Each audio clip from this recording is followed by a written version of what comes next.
Hello student, मैं दीक्षा। स्वागत है आपका आपके अपने यूट्यूब चैनल में, जिसमें हम आईएएस क्लास के अंतर्गत आज हम सॉल्व करेंगे विजन आईएएस के टेस्ट पेपर को, जो यूपीएससी प्रारंभिक परीक्षा 2024 को ध्यान में रखकर यह श्रृंखला चलाई जा रही है, जिसमें अभी तक हमने 5 टेस्ट को कवर अप कर लिया है। जिसमें जो पहला और दूसरे नंबर का जो टेस्ट था वह पॉलिटिकल साइंस से रिलेटेड था, तीसरा और चौथा जो टेस्ट था वह ज्योग्राफी से रिलेटेड था, और फिफ्थ एवं सिक्स जो टेस्ट पेपर है वह एक इससे हिस्ट्री से रिलेटेड है। जिसमें फिफ्थ जो टेस्ट पेपर हमने सॉल्व किया है वो एंशिएंट इंडिया, मेडिवल इंडिया और आर्ट एंड कल्चर से रिलेटेड यह टेस्ट पेपर था। आज का जो टेस्ट पेपर रहेगा वो टेस्ट नंबर 6 है, जो मॉडर्न इंडिया के अंतर्गत रहेगा, जिसमें इंडियन फ्रीडम स्ट्रगल के बारे में, एक्सट्रीमिस्ट जो फ्रेज है इसका, जैसे 1905 से 1917 का काल, फिर 1917 से 1947 के बाद का, और इससे अंतर्गत जो मिसलेनियस और कुछ अदर डायमेंशन रहेंगे उनसे रिलेटेड क्वेश्चन को सॉल्व करते हैं। चलिए तो स्टार्ट करते हैं आज के हमारे टेस्ट पेपर को, जिसके अंतर्गत हम पहले क्वेश्चन को देखते हैं। यह भी उसी तरीके से रहेगा कि इसमें 100 क्वेश्चन रहेंगे और 1/3 नेगेटिव नाम मार्किंग रहेगा। चलिए तो स्टार्ट करते हैं। इसमें जो पहला वाला क्वेश्चन आता है हमारा,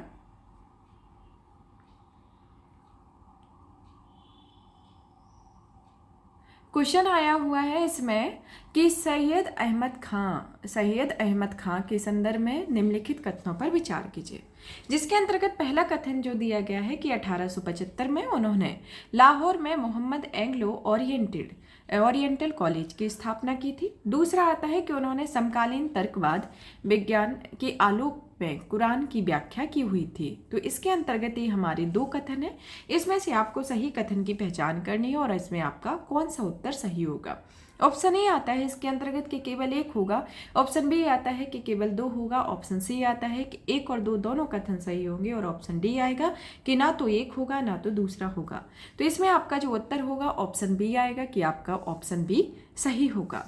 अब आते हैं हम नेक्स्ट टेस्ट जो नेक्स्ट क्वेश्चन, दूसरा वाला क्वेश्चन जो आता है कि निम्नलिखित में से कौन अहिंसा की एक आलोचक पुस्तक द फिलॉसफी ऑफ द बम, जिसमें क्रांतिकारी गतिविधियों की पीछे की सोच को समझाने का प्रयास किया गया है। तो ये कौन सी बुक है? द फिलॉसफी ऑफ द बम में यह कौन सी पुस्तक रही जिसने क्रांतिकारी गतिविधियों के पीछे सोच को समझाने का प्रयास किया गया? इनसे कौन संबंधित है? इसके अंतर्गत ऑप्शन ए आता है सरदार भगत सिंह, ऑप्शन बी आता है जितिन दास, ऑप्शन सी आता है सचिंद्रनाथ सान्याल, और ऑप्शन डी आते हैं भगवती चरण बोहरा। तो इसमें आपका जो उत्तर होगा ऑप्शन डी आएगा कि भगवती चरण बोहरा जो है उनकी जो पुस्तक है द फिलॉसफी ऑफ द बम, जिसमें क्रांतिकारी गतिविधियों के पीछे सोच को समझाने का प्रयास किया गया था। अब हमारा नेक्स्ट क्वेश्चन आता है 3rd नंबर का, जिसमें क्वेश्चन पूछा गया है कि भारत में ब्रिटिश औपनिवेशिक के दौरान राज्य के सचिव पद के संदर्भ में निम्नलिखित कथनों पर विचार कीजिए। तो इसमें सचिव पद के संदर्भ में बताना है। पहला कथन आता है इसका कि भारत शासन अधिनियम 1858 के तहत इसे भारत के प्रशासन की निगरानी के लिए सृजित किया गया था। दूसरा कथन आता है कि राज्य सचिव ने भारत में ब्रिटिश क्राउन के निजी प्रतिनिधि के रूप में कार्य किया और वह इसी के प्रति जवाबदेह था। तो उपयुक्त कथन में से आपका कौन सा कथन सही होगा? जिसके अंतर्गत ऑप्शन ए आता है कि केवल 1 होगा, ऑप्शन बी आता है कि केवल 2 होगा, ऑप्शन सी आता है कि 1 और 2 दोनों होगा, और ऑप्शन डी आता है ना तो 1 होगा ना तो दूसरा होगा। तो इसमें जो आपका उत्तर होगा वह ऑप्शन ए आएगा, क्योंकि इसमें कथन पहला सही है और इसका दूसरा वाला कथन गलत है। अब हमारा नेक्स्ट क्वेश्चन आता है 4th नंबर का।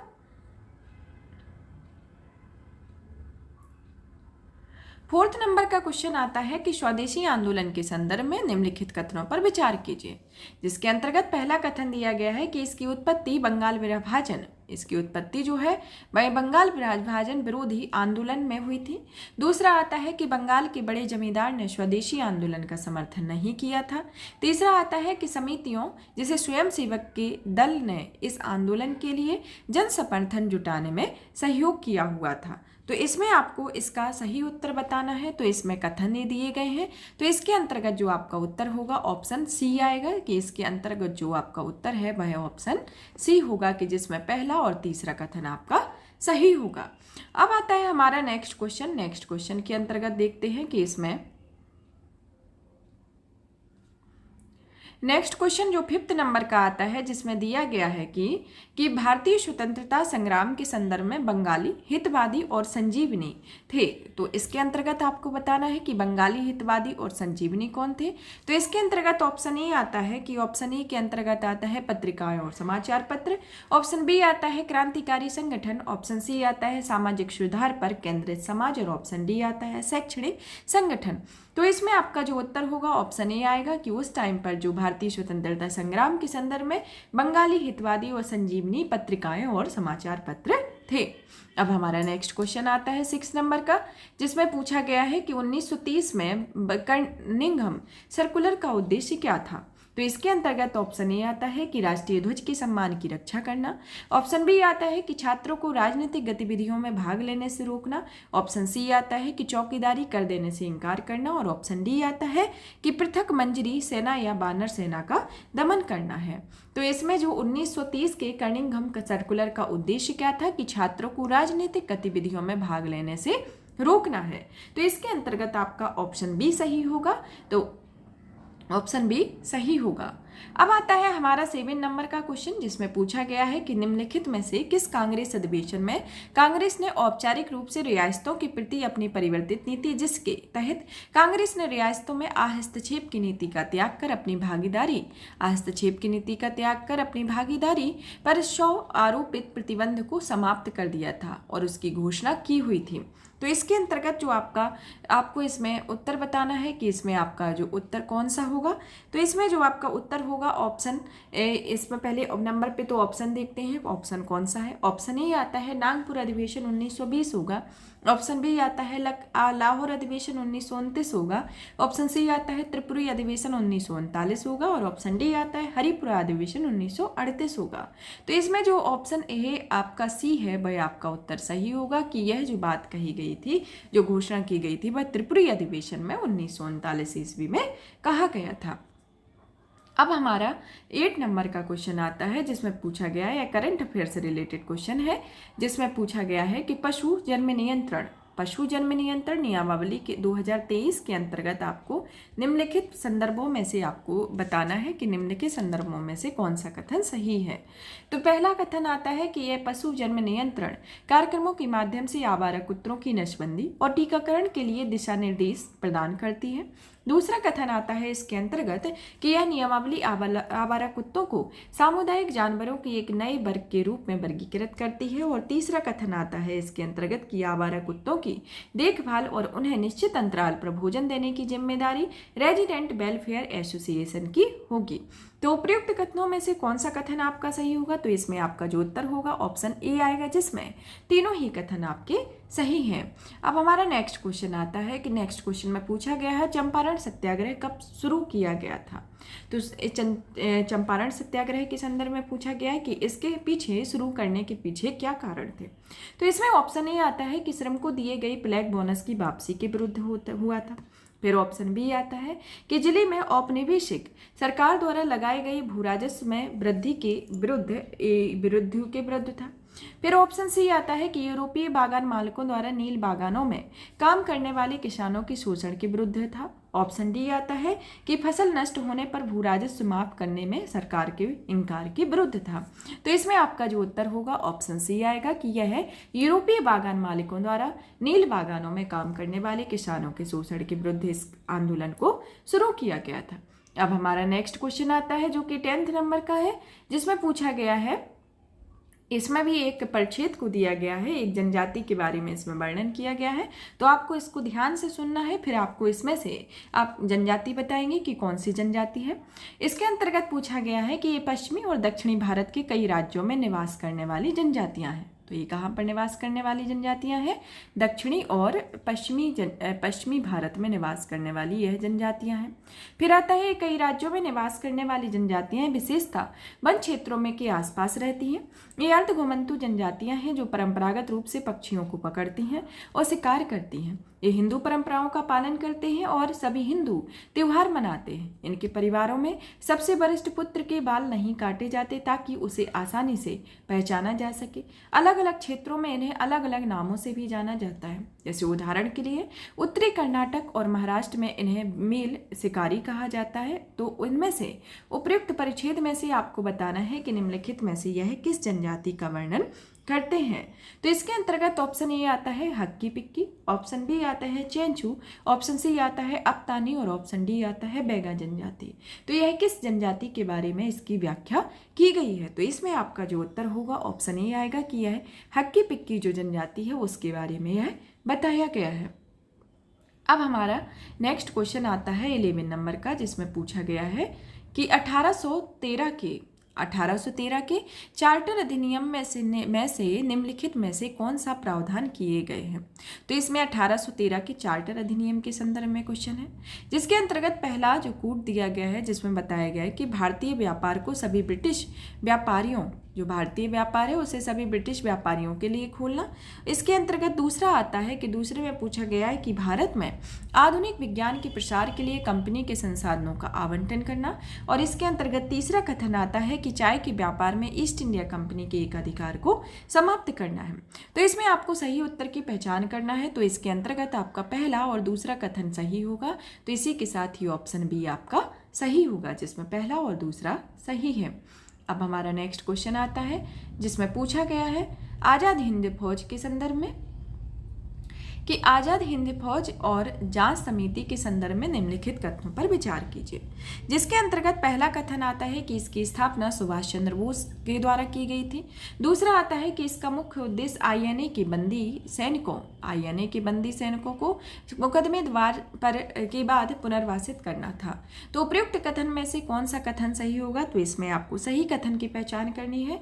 तो इसके अंतर्गत आपका ऑप्शन बी सही होगा, क्योंकि जो आईएनए का मुख्य उद्देश्य था वह आईएनए के बंदी सैनिकों को मुकदमे के बाद से पुनर्वासित करना था। तो इसी के साथ ही आपका पहला ऑप्शन तो गलत होगा, लेकिन इसका जो दूसरा वाला ऑप्शन है वह आपका सही होगा। तो इसके साथ ही आपका ऑप्शन बी उत्तर सही होगा।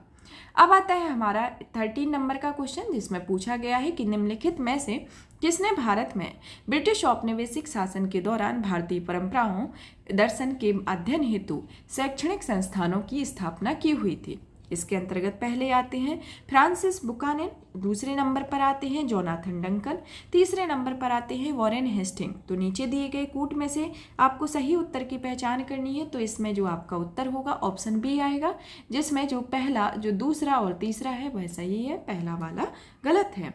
अब आता है हमारा 14 नंबर का क्वेश्चन, जिसमें पूछा गया है पूर्वोत्तर क्षेत्र के जनजातीय उत्पादों को बढ़ावा देने के लिए मार्केटिंग और लॉजिस्टिक विकास योजना के संदर्भ में निम्नलिखित कथनों पर विचार कीजिए। यह करंट अफेयर से रिलेटेड है, जो कि मार्च अप्रैल के करंट अफेयर को कवर करता है। इसके अंतर्गत पहला कथन है कि यह केंद्र प्रायोजित योजना है, जिसका उद्देश्य जनजातीय कारीगरों के लिए आजीविका के अवसरों में वृद्धि करना है। इसके बाद दूसरा आता है कि यह जनजातीय उत्पादों के प्रदर्शन हेतु राज्य सरकारों द्वारा वर्ष भर जनजातीय कारीगर मेलों का आयोजन किया जाएगा। तो इसमें आपको उपयुक्त में से कौन सा कथन सही नहीं है इसके बताना है। तो इसमें आपका जो उत्तर होगा ऑप्शन सी होगा, जिसमें आपके दोनों ही कथन सही नहीं है। तो ऑप्शन सी आएगा कि पहला और दूसरा दोनों ही कथन गलत है। अब आता है हमारा 15 नंबर का क्वेश्चन, जिसमें पूछा गया है 15 नंबर के क्वेश्चन में पूछा गया है कि वर्ष 1916 के लखनऊ पैक्ट के संदर्भ में निम्नलिखित कथनों पर विचार कीजिए। तो इसके अंतर्गत पहला कथन जो आता है उसमें कहा गया है कि कांग्रेस और मुस्लिम लीग दोनों में राजनीतिक सुधारों की संयुक्त योजना प्रस्तुत की गई थी। दूसरा कथन आता है कि इसमें कांग्रेस या मुस्लिम लीग द्वारा दोनों ने पृथक निर्वाचक मंडल को अस्वीकार कर दिया था। तो उपयुक्त कथन में से आपको कौन सा कथन सही नहीं होगा। तो इसमें के अंतर्गत ऑप्शन ए आता है केवल एक होगा, ऑप्शन बी आता है कि केवल 2 होगा, ऑप्शन सी आता है कि 1 और 2 दोनों होगा, और ऑप्शन डी आता है ना तो एक होगा ना तो दूसरा होगा। तो इसके अंतर्गत आपका ऑप्शन बी जो होगा वह सही होगा, क्योंकि इसमें आपका पहला कथन तो सही है, लेकिन आपका जो दूसरा कथन है वह कथन गलत है। अब हमारा नेक्स्ट क्वेश्चन आता है 16 नंबर का, जिसमें पूछा गया है कि रहनुमाई मजदाहिन सभा के संदर्भ में निम्नलिखित कथनों पर विचार कीजिए। इसके अंतर्गत पहला कथन जो पूछा गया है, जिसके अंतर्गत पूछा गया है कि यह एस बंगाली और दादा भाई नेहरू सभा के संस्थापक सदस्य थे। इसके बाद जो दूसरा कथन आता है कि इस अभियान ने फारसी सामाजिक रीति रिवाजों के आधुनिकीकरण की शुरुआत की। तीसरा कथन आता है कि इस सभा में ने फारसी धर्म की पुनर्व्याख्या होते हेतु पश्चिमी विद्वानों को अत्यधिक प्रभावित किया। तो इसमें से आपको सही उत्तर की पहचान करनी है कि इसमें से आपका कौन सा ऑप्शन सही होगा। तो इसके अंतर्गत जो रहनुमाई माजदायन सभा है, इसके अंतर्गत ये आपके तीनों ही कथन सही हैं। तो आपका ऑप्शन डी आएगा, जिसमें तीनों ही कथन सही हैं। अब हमारा 17 नंबर का क्वेश्चन आता है। 17 नंबर का क्वेश्चन जो है, जिसमें पूछा गया भारतीय इतिहास के संदर्भ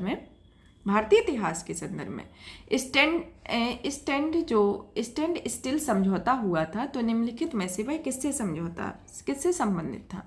तो इसके अंतर्गत आपको बताना है, जिसके अंतर्गत पहला ऑप्शन आता है कि यह 1857 के विद्रोह के बाद रियासतों के शासकों और ब्रिटिश महारानी के बीच भविष्य में रियासतों की विलय नहीं करने के लिए एक समझौते पर हस्ताक्षर किए गए थे। दूसरा इसके अंतर्गत कथन आता है, जिसमें पूछा गया है कि रियासतों के पुनर्गठन के हिस्से के रूप में भारत सरकार और हैदराबाद के निजाम के बीच एक समझौते पर हस्ताक्षर हुए थे। इसके साथ ही तीसरा कथन आता है कि यह सविनय अवज्ञा आंदोलन को रोकने के लिए ब्रिटिश सरकार और कांग्रेस के बीच समझौते पर हस्ताक्षर किए गए थे। और इसका चौथा कथन आता है, इसी के साथ ही मतलब ऑप्शन डी आता है कि उसमें कहा गया है कि राम से मैकडोनाल्ड के कम्युनल अवार्ड के बाद कांग्रेस और दलित वर्गों के बीच समझौते पर हस्ताक्षर किए गए थे। तो इन चारों में से आपको अपने उत्तर की पहचान करनी है कि यह जो भारतीय इतिहास में स्टैंड स्टिल समझौता किससे संबंधित है। तो इसमें आपका जो ऑप्शन बी है वह सही होगा, क्योंकि यह रियासतों के पुनर्गठन के हिस्से के रूप में भारत सरकार और हैदराबाद की निजाम के बीच में एक समझौते पर हस्ताक्षर किए गए थे। अब हमारा 18 नंबर का क्वेश्चन आता है, जिसमें पूछा गया है कि देसाई लियाकत समझौते के संदर्भ में निम्नलिखित कथनों पर विचार कीजिए। तो यह जो क्वेश्चन है किससे रिलेटेड है, देसाई लियाकत समझौते के संदर्भ में। इसके अंतर्गत पहला कथन आता है कि इसने केंद्रीय विधानमंडल के सभी प्रमुख राजनीतिक दलों के व्यक्तियों के नामांकन का प्रावधान किया था। इसके बाद जो दूसरा आता है, इसने अल्पसंख्यकों के लिए 20% सीटें आरक्षित करने का प्रस्ताव किया हुआ था। तो आपको इनमें से अपने उत्तर की पहचान करनी है कि इनमें से कौन सा कथन सही होगा। तो इसके अंतर्गत ऑप्शन ए जो है उसमें दिया गया है कि केवल एक सही होगा, ऑप्शन बी दिया गया है कि केवल 2 सही होगा, और ऑप्शन सी दिया गया है कि 1 और 2 दोनों सही होगा, और ऑप्शन डी आता है ना तो एक होगा ना तो दूसरा होगा। तो इसमें आपका जो ऑप्शन बी आता है वह सही होगा, जिसमें आपका उत्तर मतलब दूसरा वाला कथन है वह सही है, पहला वाला कथन इसके अंतर्गत गलत है। अब आता है हमारा नेक्स्ट क्वेश्चन, मतलब 19 नंबर का क्वेश्चन है, जो कि राष्ट्रीय क्वांटम मिशन के संदर्भ में। राष्ट्रीय क्वांटम मिशन के संदर्भ में निम्नलिखित कथनों पर विचार कीजिए। इसके अंतर्गत ये कथन दिए गए हैं, इनमें से आपको सही उत्तर की पहचान करनी है। जिसमें पहला कथन दिया गया है कि इसका उद्देश्य क्वांटम कंप्यूटर या क्वांटम सामग्री और उपग्रह आधारित क्वांटम संचार के स्वदेशी उत्पादन को बढ़ावा देना है। फिर इसके अंतर्गत दूसरा कथन आता है कि क्वांटम प्रौद्योगिकी के क्षेत्र में शीर्ष राष्ट्रीय अनुसंधान एवं विकास संस्थानों में 4 विषयगत हब स्थापित किए जाएंगे। इसी के साथ ही आपका तीसरा कथन आता है कि जिसमें कहा जाता है कि इसमें का क्रियान्वयन केंद्रीय इलेक्ट्रॉनिक और प्रौद्योगिकी मंत्रालय के द्वारा किया जा रहा है। चलिए तो इसके ऑप्शन को देख लेते हैं, जिसके अंतर्गत ऑप्शन दिए गए हैं कि उपयुक्त कथन में से कौन सा कथन सही होगा। तो इसमें जो आपका उत्तर है वह ऑप्शन सी आएगा, जिसमें पहला और दूसरा आपका कथन सही है और इसका तीसरा कथन जो है वह गलत है, क्योंकि यह विज्ञान एवं प्रौद्योगिकी विभाग के अंतर्गत आता है, ना कि यह इलेक्ट्रॉनिकी और सूचना विभाग प्रौद्योगिकी मंत्रालय के अंतर्गत आता है। तो इसी के साथ ही आपका तीसरा जो ऑप्शन है वह गलत होगा, पहला और दूसरा इसका ऑप्शन सही होगा। अब आता है हमारा 20 नंबर का क्वेश्चन, जिसमें निम्नलिखित युग्मों पर विचार करने के लिए कहा गया है, जिसमें उत्पाद और राज्य दिए गए हैं। उत्पाद दिए गए हैं, जैसे पहला अगासेम बैगन, दूसरा आता है अगासेम बैगन के बाद जो अगासेम बैगन है वह उड़ीसा राज्य से संबंधित है। फिर दूसरे नंबर पर आता है मालकुरा डा आम जो गोवा राज्य से संबंधित है। फिर आता है तीसरे नंबर पर मना मदुरई मिट्टी के बर्तन जो केरल से संबंधित है। तो उपयुक्त कथन में से आपका कौन सा कथन सही होगा, जिसमें आपको सही उत्तर की पहचान करनी है? तो इसमें आपका जो ऑप्शन बी है वह सही होगा, क्योंकि इसमें जो मना कोराडा आम है वह गोवा से संबंधित है और ये सभी इससे संबंधित नहीं है, क्योंकि जो मना मदुरई मिट्टी के बर्तन है वह तमिलनाडु से संबंधित है। अब आता है हमारा जो नेक्स्ट क्वेश्चन आता है 21 नंबर का, जिसमें पूछा गया है बाल गंगाधर तिलक के संदर्भ में निम्नलिखित कथनों पर विचार कीजिए। जिसके अंतर्गत पहला कथन दिया गया है कि उन्होंने अंग्रेजी में केसरी और मराठी में मराठा अखबार की शुरुआत की हुई थी। उन्होंने सरकार के खिलाफ राजद्रोह के आरोप में भारतीय दंड संहिता की धारा 124A के तहत गिरफ्तार किया गया था। और तीसरा कथन आता है इसमें कि उन्होंने देशभक्ति गीतों और भाषणों के माध्यम से राष्ट्रवादी विचारों का प्रचार करने के लिए गणपति और शिवाजी त्योहारों जैसे पारंपरिक धार्मिक त्योहारों को मनाने की प्रथा शुरू की हुई थी। तो इसमें आपको सही उत्तर की पहचान करना है। तो इसके अंतर्गत आपका ऑप्शन बी सही होगा, क्योंकि इसमें आपका जो दूसरा कथन है जो आपका तीसरा कथन है ये दोनों ही सही है और पहला कथन इसका गलत है। अब आता है हमारा नेक्स्ट क्वेश्चन जो 22 नंबर का है, जो पीट्स इंडिया एक्ट से रिलेटेड है। तो पीट्स इंडिया एक्ट से रिलेटेड है जो कि 1784 में के संदर्भ में है। कि पीट्स इंडिया एक्ट 1784 के संदर्भ में निम्नलिखित कथनों पर विचार कीजिए। जिसके अंतर्गत पहला कथन आता है कि इसने भारत के से संबंधित मामलों के लिए 2 कैबिनेट मंत्रियों सहित 6 आयुक्तों का एक बोर्ड स्थापित किया था। फिर इसके बाद दूसरा कथन आता है कि इस अधिनियम ने ब्रिटिश संसद को भारत में कंपनी के अधिकारियों को नियुक्त और बर्खास्त करने का अंतिम अधिकार दिया हुआ था। तो इसमें से आपको सही उत्तर की पहचान करनी है। इसमें आपका जो पहला कथन है वह सही है तो और दूसरा कथन गलत है। तो इसके साथ ही आपका ऑप्शन ए गलत होगा कि केवल एक ही इसके अंतर्गत आपका सही है। अब आता है हमारा 23 नंबर का क्वेश्चन, जिसमें पूछा गया है कि गांधी जी की शुरुआती गतिविधियों और सक्रियता के दौरान उनसे जुड़े निम्नलिखित व्यक्तित्वों पर विचार कीजिए। जिसके अंतर्गत पहला आता है अंबालाल साराभाई, दूसरे आते हैं ब्रज किशोर, तीसरे आते हैं महादेव देसाई, चौथे नंबर पर आते हैं नरहरि पारिक। तो उपयुक्त व्यक्तियों में से वह कौन से व्यक्ति हैं जो 1918 में अहमदाबाद मिल मालिकों के विरोध विवाद में सक्रिय रूप से गांधी जी का समर्थन किया हुआ था? तो इसके अंतर्गत ऑप्शन ए आता है कि केवल 1 और 3 होगा, ऑप्शन बी आता है कि केवल 1 होगा, ऑप्शन सी आता है कि 1, 2, 3, 4 चारों ही कथन सही होंगे और ऑप्शन डी आता है कि उपयुक्त में से कोई नहीं होगा। तो इसमें जो अहमदाबाद मिल आंदोलन हुआ था वो 1918 में, उस टाइम पे अंबालाल साराभाई, ब्रज किशोर, महादेव देसाई और नरहरि पारिक ये चारों ही जो नेता थे वह इसमें सक्रिय रूप से गांधी जी के साथ सम्मिलित थे। तो इसी के साथ ही आपका जो उत्तर होगा ऑप्शन सी आएगा, जिसमें चारों ही कथन आपके चारों ही जो सक्रिय नेता है वह आएंगे। तो चारों ही कथन आपके सही होंगे। अब आता है 24 नंबर का क्वेश्चन, जिसमें पूछा गया है कि निम्नलिखित में से किसने गांधी जी को 1915 में उनके आगमन पर समूचे ब्रिटिश भारत का एक वर्ष के लिए दौरा करने की सलाह दी थी? इसके अंतर्गत ऑप्शन ए आता है बाल गंगाधर तिलक, ऑप्शन बी आता है बिपिन चंद्र पाल और ऑप्शन सी आता है मोतीलाल नेहरू और ऑप्शन डी आता है गोपाल कृष्ण गोखले। तो इसमें आपको सही उत्तर की पहचान करनी है। तो इसमें जो आपका उत्तर होगा ऑप्शन डी आएगा, क्योंकि यह गोपाल कृष्ण गोखले के द्वारा गांधी जी को सलाह दी गई थी। अब आता है हमारा क्वेश्चन, जिसमें रणजीत सिंह के संदर्भ में क्वेश्चन है कि रणजीत सिंह के संदर्भ में निम्नलिखित कथनों पर विचार कीजिए। जिसके अंतर्गत पहला कथन आता है कि उन्होंने भूराजस्व में सुधार के लिए मुगलों द्वारा पूर्व में लागू की गई भूराजस्व की व्यवस्था में व्यापक परिवर्तन किए। इसके साथ ही दूसरा कथन आता है कि उन्होंने यूरोपीय तर्ज पर एक शक्तिशाली अनुशासित और सुसज्जित सेना गठित की हुई थी। इसके साथ ही जो तीसरा और सी इसका कथन है कि उसमें कहा गया कि उन्होंने लाहौर में तोपों के निर्माण के लिए आधुनिक कारखाने स्थापित किए थे। तो इसमें आपको सही उत्तर की पहचान करनी है। तो इस इसके अंतर्गत आपका जो उत्तर होगा ऑप्शन बी आएगा, क्योंकि इसमें दूसरा कथन और तीसरा कथन इसके अंतर्गत सही है, तो ऑप्शन बी आपका उत्तर होगा। अब आता है हमारा नेक्स्ट क्वेश्चन जो कि 26 नंबर का है, जिसमें पूछा गया है कि कांग्रेस अधिवेशन के संदर्भ में निम्नलिखित कथनों पर विचार कीजिए। तो यह क्वेश्चन जो है वह कांग्रेस अधिवेशन से है, जिसके अंतर्गत पहला कथन आता है कि 1929 में आयोजित भारतीय राष्ट्रीय कांग्रेस के लाहौर अधिवेशन में मूल अधिकारों और आर्थिक नीतियों से संबंधित प्रस्ताव पारित किया गया था। दूसरा कथन आता है कि 1936 में आयोजित भारतीय राष्ट्रीय कांग्रेस के फैजपुर अधिवेशन में पूर्ण स्वराज से संबंधित प्रस्ताव पारित किए गए हैं। तो उपयुक्त कथनों में से आपका कौन सा कथन सही होगा, आपको सही उत्तर की पहचान करनी है कि आपके इस कथन के अंतर्गत आपका कौन सा उत्तर सही होगा। तो इसमें जो आपका उत्तर होगा, इसमें जो उत्तर आएगा आपका ऑप्शन डी आएगा, क्योंकि इसमें जो आप ना तो एक कथन सही है ना तो दूसरा कथन सही है, तो इसके अंतर्गत जो ऑप्शन डी है वह आपका उत्तर होगा। अब आता है हमारा नेक्स्ट क्वेश्चन।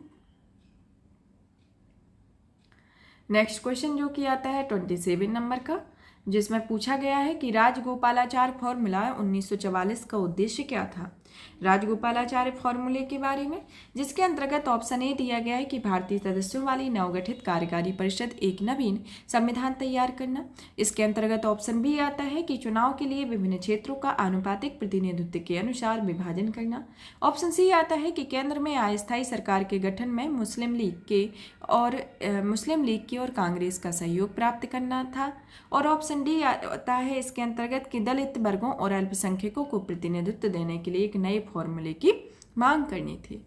तो यह राजगोपालाचार्य जो फॉर्मूला है वह 1944 में किसके संदर्भ में था कि केंद्र में अस्थायी सरकार के गठन में मुस्लिम लीग और कांग्रेस का सहयोग प्राप्त करना था। तो इसी के साथ ही आपका ऑप्शन सी सही होगा। अब आता है हमारा नेक्स्ट क्वेश्चन कि भारतीय इतिहास के संदर्भ में HMIS तलवार के नौसैनिक द्वारा हड़ताल की गई थी।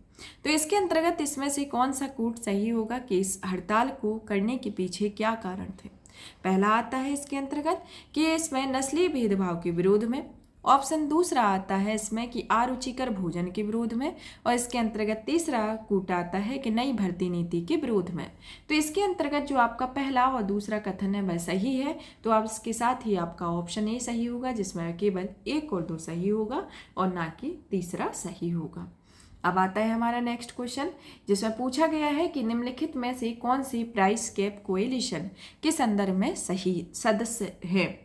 इसके अंतर्गत ऑप्शन ए इसके अंतर्गत पहले देश आता है ऑस्ट्रेलिया, दूसरा आता है न्यूजीलैंड, तीसरा आता है फ्रांस और चौथा आता है यूरोपीय संघ। तो इसमें से आपको सही उत्तर की पहचान करनी है। तो इसमें जो आपका जो उत्तर होगा ऑप्शन ए आएगा, क्योंकि इसमें ऑस्ट्रेलिया, फ्रांस और यूरोपीय संघ इसके अंतर्गत आते हैं और न्यूजीलैंड इसमें नहीं आता है। अब आता है हमारा नेक्स्ट क्वेश्चन 30 नंबर का, जिसमें पूछा गया है हाल ही में पृथ्वी विज्ञान मंत्रालय ने क्षमता निर्माण के लिए एक अनुसंधान, शिक्षा और प्रशिक्षण आउटरीच योजना शुरू की हुई है। तो यह किसके द्वारा शुरू की गई है? पृथ्वी विज्ञान मंत्रालय के द्वारा यह योजना शुरू की गई है।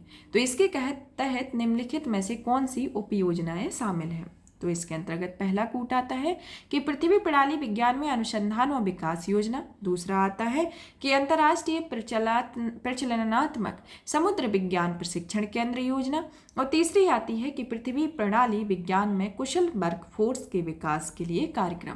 तो इसमें से आपको सही उत्तर की पहचान करनी है। तो इसके अंतर्गत जो है आपके तीनों ही कथन सही है, क्योंकि यह तीनों ही इस पृथ्वी विज्ञान जो यह आउटरीच कार्यक्रम है इसके अंतर्गत ये सभी तीनों ही उपयोजनाएं हैं। अब हमारा नेक्स्ट क्वेश्चन आता है 31 नंबर का। 30 नंबर का क्वेश्चन 31 नंबर के क्वेश्चन में कहा गया है कि सिरेमिक रडोम तकनीक के संदर्भ में निम्नलिखित कथनों पर विचार कीजिए। इसके अंतर्गत पहला कथन आता है कि रडोम एक ऐसी संरचना होती है जिसमें एक एंटीना को अपने आसपास के वातावरण से सुरक्षा प्रदान करने के लिए डिजाइन किया गया है। दूसरा आता है कि यह एक अत्याधुनिक तकनीक होती है जो मिसाइलों को अधिक गर्म होने से बचाने के लिए प्रयोग की जाती है। तो इसके अंतर्गत आपको सही उत्तर की पहचान करनी है, जिसमें पहला ऑप्शन आता है कि केवल एक सही होगा, ऑप्शन दूसरा आता है कि केवल दो सही होगा, और ऑप्शन सी आता है कि एक और दो दोनों सही होगा, और ऑप्शन डी आता है ना तो एक होगा ना ना तो दूसरा होगा। तो इसमें आपका जो उत्तर होगा ऑप्शन सी आएगा, जिसमें पहला और दूसरा जो कथन है वह दोनों ही सही हैं। अब आता है हमारा नेक्स्ट क्वेश्चन, जिसमें पूछा गया है कि 1945 में हुए आम चुनावों के संदर्भ में निम्नलिखित कथनों पर विचार कीजिए। तो 1945 के आम चुनावों के बारे में यह क्वेश्चन है, जिसमें पहला कथन दिया गया है कि भारतीय राष्ट्रीय कांग्रेस द्वारा केंद्रीय विधानसभा में अधिकांश सीटें जीती गई थी। दूसरा कथन आता है कि इसमें मुस्लिम लीग द्वारा बंगाल, पंजाब और सिंध में मंत्रिमंडल का गठन किया गया था। उपयुक्त कथनों में से कौन सा कथन सही होगा? तो इसमें आपका जो पहला वाला कथन है वह सही है कि यह भारतीय राष्ट्रीय कांग्रेस द्वारा केंद्रीय विधानसभा में अधिकांश सीटें जीती गई थी। तो इसके अंतर्गत पहला ऑप्शन सही होगा। अब आता है हमारा 33 नंबर का क्वेश्चन, जिसमें पूछा गया है कि किसान आंदोलनों के संदर्भ में निम्नलिखित युग्मों के बारे में बताना है। कि इसमें किसान आंदोलन और संबंधित नेता के बारे में बताना है, जिसमें किसान आंदोलन के अंतर्गत पहला आता है कूका आंदोलन। कूका आंदोलन से संबंधित नेता बाबा राम से। दूसरा आता है रामोशी किसान विद्रोह, जिसके अंतर्गत है गौरी शंकर मिश्र। और तीसरे नंबर पर आता है संयुक्त प्रांत में किसान सभा आंदोलन, जिसमें वासुदेव बलवंत फड़के इसके अंतर्गत आते हैं। तो आपको इनमें से सही सुमेलित बताना है। तो इसमें जो आपका जो कूका आंदोलन है वह बाबा राम से संबंधित है और ये दूसरे तीसरे संबंधित नहीं है। तो इसी के साथ ही आपका ऑप्शन ए सही होगा। अब आता है हमारा नेक्स्ट क्वेश्चन 34 नंबर का, जिसमें पूछा गया है कि निम्नलिखित संगठनों को उनके गठन के कालानुक्रम में व्यवस्थित कीजिए। जिसके अंतर्गत पहला आता है रामकृष्ण मिशन, दूसरा आता है आत्मीय सभा और तीसरा आता है सत्यशोधक समाज। तो इसमें आपका ऑप्शन आता है पहला कि 3, 1, 2 होगा, ऑप्शन बी होगा कि 1, 2, 3 होगा, ऑप्शन सी आता है कि 2, 1, 3, 1 होगा और ऑप्शन डी होगा कि 1, 3, 2 होगा। तो इसमें आपका जो उत्तर है ऑप्शन सी आएगा, क्योंकि यहाँ पर सबसे पहले आत्मीय सभा, फिर बाद में उसके बाद सत्यशोधक समाज, फिर उसके बाद रामकृष्ण मिशन। तो यह जो सीक्वेंस है वह 2, 3, 1 के सीक्वेंस में जाएगा। अब हमारा नेक्स्ट क्वेश्चन आता है 35 नंबर का, जिसमें पूछा गया है कि 19वीं सदी के उत्तरार्ध में भारतीय राष्ट्रवादियों में निम्नलिखित में से कौन सी मांग थी। इसके अंतर्गत पहला आता है कि कपड़ा आयात पर आयात शुल्क में कमी। दूसरा आता है कि अफगानिस्तान या बर्मा में कोई विस्तार नहीं। तीसरा आता है कि हथियार रखने का अधिकार और सैन्य व्यय में कमी। और चौथा आता है कि अकाल राहत पर अधिक व्यय होना। और 5वें नंबर पर आता है कि भारतीयों का अर्धसैनिक स्वयंसेवी दल में शामिल होने का अधिकार होना। तो इसमें से आपको सही उत्तर की पहचान करनी है। तो इसमें आपका जो दूसरा, तीसरा और चौथा और पांचवा, इसके अंतर्गत यह चारों सही है और इसमें पहला वाला गलत है। तो इसी के साथ ही आपका जो उत्तर होगा ऑप्शन डी आएगा कि इसमें दूसरा, तीसरा, चौथा और पांचवा कथन इसके अंतर्गत सही है, पहला गलत है। अब आता है हमारा 36 नंबर का क्वेश्चन, जिसमें पूछा गया है कि निम्नलिखित ऐतिहासिक घटनाओं को कालानुक्रम में व्यवस्थित कीजिए। जिसके अंतर्गत पहली घटना आती है द्वितीय गोलमेज सम्मेलन, दूसरी आती है गांधी इरविन पैक्ट, तीसरी आती है कराची अधिवेशन और चौथी आती है भगत सिंह को फांसी। तो इसमें आप इसके सीक्वेंस को जान लेंगे, जिसमें पहले नंबर पर तो हुआ था गांधी इरविन पैक्ट हुआ था, फिर उसके नंबर पर भगत सिंह को फांसी दी गई थी, फिर उसके बाद कराची अधिवेशन हुआ था, फिर उसके बाद द्वितीय गोलमेज सम्मेलन हुआ था। तो इसी के साथ ही आपका ऑप्शन डी इसमें सही होगा कि 2, 4, 3, 1 इसके अंतर्गत आपका उत्तर होगा। अब आता है हमारा नेक्स्ट क्वेश्चन, जो कि 37 नंबर का है, जिसमें दिया गया है कि भारत सरकार अधिनियम 1935 के संदर्भ में निम्नलिखित कथनों पर विचार कीजिए। जिसके अंतर्गत पहला आता है कि इसने प्रांतीय सरकार के स्तर पर कार्यपालिका के लिए नई द्वैध शासन प्रणाली प्रारंभ की थी। दूसरा आता है कि इसने गवर्नर को प्रांतीय विधानमंडलों की विधायी कार्यवाही पर निषेधाधिकार वीटो का प्रयोग करने और स्वयं विधि बनाने की शक्ति प्रदान की गई थी। तो इसमें आपको सही उत्तर की पहचान करनी है, जिसमें आपका ऑप्शन ए आता है कि केवल 1 सही होगा, ऑप्शन बी आता है कि केवल 2 सही होगा, ऑप्शन सी आता है कि 1 और 2 दोनों सही होगा और ऑप्शन डी आता है ना तो 1 होगा ना तो दूसरा होगा। तो इसके अंतर्गत आपका जो द्वितीय कथन है वह सही होगा। तो इसके साथ ही ऑप्शन बी सही होगा, पहला इसका ऑप्शन गलत होगा। अब आता है हमारा नेक्स्ट क्वेश्चन, जिसमें निम्नलिखित युग्मों पर विचार करने के लिए कहा गया है, जिसमें ग्रहण के प्रकार और कारण को बताया गया। इसके अंतर्गत पहला जो इसमें दिया गया है कि कुंडलाकार जो ग्रहण होता है, कुंडलाकार ग्रहण जो होता है वह चंद्रमा, पृथ्वी और सूर्य के बीच से गुजरती है, लेकिन पूरी तरह से संरेखित नहीं होती है। दूसरे नंबर पर आता है आंशिक ग्रहण, जिससे सूर्य के वलय में एक छोटी सी अंगूठी जैसा प्रकाश सा भाग दिखाई देता है। और तीसरा आता है हाइब्रिड ग्रहण, जिसमें यह पृथ्वी की सतह पर वक्रता के कारण होता है।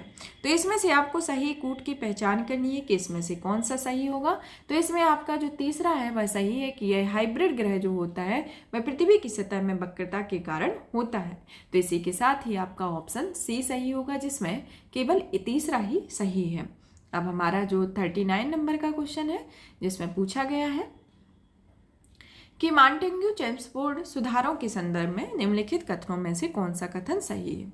इसके अंतर्गत पहला जो दिया गया है कि केंद्रीय सरकार के स्तर पर द्वैत शासन की शुरुआत की गई थी। दूसरा आता है कि प्रांतीय विधान परिषदों के अधिकांश सदस्य निर्वाचित किए जाने थे। और तीसरा आता है कि कांग्रेस नेता सुरेंद्र नाथ बनर्जी सुधारों को स्वीकार करने के पक्ष में थे। तो उपयुक्त कथन में से आपका कौन सा कथन होगा, इसमें सही उत्तर की पहचान करनी है। तो इसमें आपका जो कथन होगा दूसरा और तीसरा सही है, तो इसी के साथ ही ऑप्शन बी आपका उत्तर सही होगा। अब आता है हमारा नेक्स्ट क्वेश्चन, जिसमें पूछा गया है कि निम्नलिखित में से कौन सी सहायक संधि के नियम एवं शर्तें थी। जिसमें पहला आता है कि ब्रिटिशों को अपने सहयोगी राज्य को बाहरी और आंतरिक खतरों से बचाना जिम्मेदारी होगी। दूसरा आता है कि सहयोगी राजा के क्षेत्र में एक ब्रिटिश सशस्त्र टुकड़ी तैनात की जाएगी। तीसरा कथन आता है कि यह सहयोगी राजा ब्रिटिशों की अनुमति से ही अन्य शासकों के साथ समझौते कर सकेंगे। तो इसमें से आपको सही कूट की पहचान करनी है, जिसमें आपको यह इस तरीके के कूट दिए गए हैं। तो इसमें आपका जो उत्तर होगा ऑप्शन डी आएगा, क्योंकि इसमें तीनों ही कथन जो दिए गए हैं वह तीनों ही सही हैं। अब आता है हमारा 41 नंबर का क्वेश्चन, जिसमें पूछा गया है कि आज़ाद हिंद फौज के मुकदमे के संदर्भ में भारतीय राष्ट्रीय आंदोलन के प्रति ब्रिटिश भारतीय सरकार के व्यवहार में परिवर्तन के क्या कारण थे। इसके अंतर्गत पहला कथन आता है कि संयुक्त राज्य अमेरिका और सोवियत संघ ने भारत की स्वतंत्रता की मांग का समर्थन किया था। दूसरा कथन आता है कि लेबर पार्टी का स्थान लेने वाली कंजर्वेटिव पार्टी के कई सदस्यों ने कांग्रेस की मांगों का समर्थन किया था। इसके अंतर्गत तीसरा कथन आता है कि राष्ट्रीय आंदोलन का दमन करने के लिए अब भारतीय कर्मियों पर विश्वास नहीं किया जा सकता था। तो नीचे दिए गए कूट में से आपको सही उत्तर की पहचान करनी है। तो इसके अंतर्गत जो आपका उत्तर होगा ऑप्शन सी आएगा, जिसमें पहला और तीसरा आपका कथन सही है। तो इसके साथ ही आपका ऑप्शन सी होगा, जिसमें पहला और तीसरा कथन आपका सही है। अब आता है हमारा 42 नंबर का क्वेश्चन, जिसमें पूछा गया है कि प्रायः सुर्खियों में रहने वाला गुड फ्राइडे एग्रीमेंट निम्नलिखित में से किसके बीच एक समझौता है। तो यह गुड फ्राइडे एग्रीमेंट के बारे में है, जिसमें पहला ऑप्शन आता है कि यूक्रेन और यूरोपीय संघ के बीच में। दूसरा आता है कि इजराइल और संयुक्त अरब अमीरात के रूप में। तीसरा आता है कि ब्रिटेन और आयरलैंड के बीच। और ऑप्शन डी आता है पोलैंड, मोल्दोवा और रूस के बीच। तो इसमें आपको सही उत्तर की पहचान करनी है, और इसके अंतर्गत जो आपका उत्तर होगा वह ऑप्शन सी आएगा कि इसमें ब्रिटेन और आयरलैंड इससे संबंधित हैं। तो ऑप्शन सी इसका सही होगा।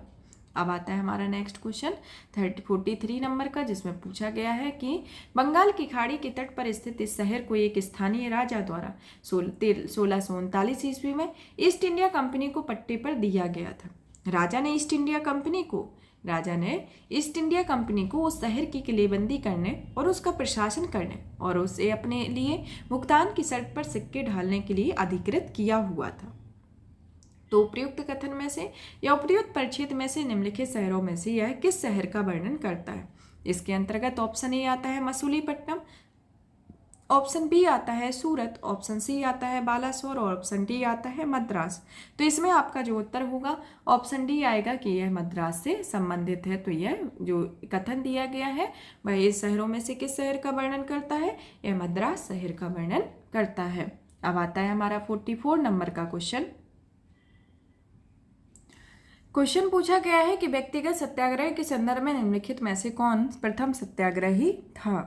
तो इसके अंतर्गत ऑप्शन ए आता है जवाहरलाल नेहरू, ऑप्शन बी आते हैं आचार्य विनोबा भावे, ऑप्शन सी आता है ब्रह्मदत्त और ऑप्शन डी आते हैं सरोजनी नायडू। तो इसमें आपका जो उत्तर होगा ऑप्शन बी होगा कि यह व्यक्तिगत सत्याग्रह से संबंधित आचार्य विनोबा भावे रहे हैं। अब आता है हमारा 45 नंबर का क्वेश्चन, जिसमें पूछा गया है कि निम्नलिखित घटनाओं को उनके घटित होने के कालानुक्रम के क्रम में व्यवस्थित कीजिए। तो इसमें पहला दिया गया है कि मुस्लिम लीग द्वारा पाकिस्तान प्रस्ताव पारित किया जाना। दूसरा आता है कि वाक के अधिकार की पुष्टि के लिए व्यक्तिगत सत्याग्रह आंदोलन का शुभारंभ। और तीसरा आता है कि अगस्त प्रस्ताव का सुझाव आता है। तो इसमें आपका जो आपको एक सीक्वेंस बताना है, तो इसमें सीक्वेंस में सबसे पहले आता है पहला, फिर दूसरे नंबर पर आता है तीसरा, फिर आता है तीसरा, उसके बाद आता है फिर आता है दूसरा। तो इसमें जो आपका ऑप्शन होगा वह ऑप्शन इसके अंतर्गत डी आएगा, जिसमें पहला, तीसरा और दूसरा होगा। तो ऑप्शन डी इसके अंतर्गत आएगा। अब आता है हमारा 46 नंबर का क्वेश्चन, जिसमें पूछा गया है कि महर्षि पहल के संदर्भ में निम्नलिखित कथनों पर विचार कीजिए। जिसके अंतर्गत पहला कथन आता है इसके अंतर्गत कि इसका उद्देश्य आयुर्वेद और परंपरागत चिकित्सा के संबंध में अनुसंधान एवं जागरूकता को बढ़ावा देना है। दूसरा आता है कि केंद्रीय आयुर्वेदिक विज्ञान अनुसंधान परिषद इस पहल के लिए सचिवालय के रूप में कार्य करेगा। तो प्रयुक्त कथनों में से आपका कौन सा कथन सही होगा? तो इसके अंतर्गत आपका जो ऑप्शन डी है वह सही होगा, क्योंकि इसमें पहला और दूसरा दोनों ही कथन गलत हैं। तो ऑप्शन डी आएगा।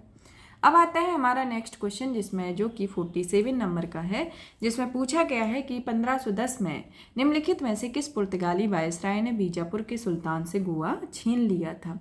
तो इसमें ऑप्शन ए आता है फ्रांसीसी डी अल्मीड़ा, ऑप्शन बी आता है तिस्ट्रो दा कुन्हा, फिर ऑप्शन सी आता है अल्फांसो डी अल्बुकर्क और ऑप्शन डी आता है वास्को डी गामा। तो इसमें आपका जो उत्तर होगा ऑप्शन सी आएगा कि अल्फांसो डी अल्बुकर्क के द्वारा बीजापुर के सुल्तान ने गोवा छीन लिया हुआ था।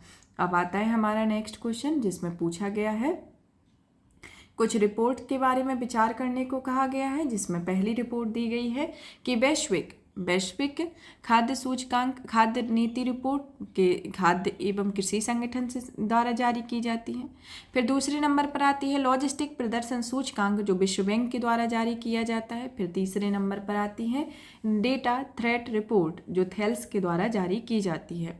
तो इसमें आपको सही उत्तर की पहचान करनी है। तो इसमें जो आपका दूसरा और तीसरा कथन है वह सही है। तो इसके साथ ही ऑप्शन डी आपका सही होगा कि केवल 2 और 3 आपका उत्तर सही होगा। अब आता है हमारा 49 नंबर का क्वेश्चन, जिसमें पूछा गया है कि भारतीय स्वतंत्रता अधिनियम 1947 के संदर्भ में निम्नलिखित कथनों पर विचार कीजिए। जिसमें कहा गया है पहला कथन कि इसने 15 अगस्त 1947 को भारत को एक स्वतंत्र देश घोषित किया हुआ था। ऑप्शन कथन पहला आता है। कथन दूसरा आता है कि इसने वायसराय के पद को समाप्त कर दिया और गवर्नर जनरल के पद का गठन किया। तीसरा आता है कि इसने भारत सचिव के पद को समाप्त कर दिया। तो इसमें से आपको सही उत्तर की पहचान करनी है। इसमें जो आपके जो भारतीय स्वतंत्रता अधिनियम 1947 है, इसके अंतर्गत आपके तीनों ही कथन सही होंगे। तो इसके अंतर्गत ऑप्शन डी आपका उत्तर होगा।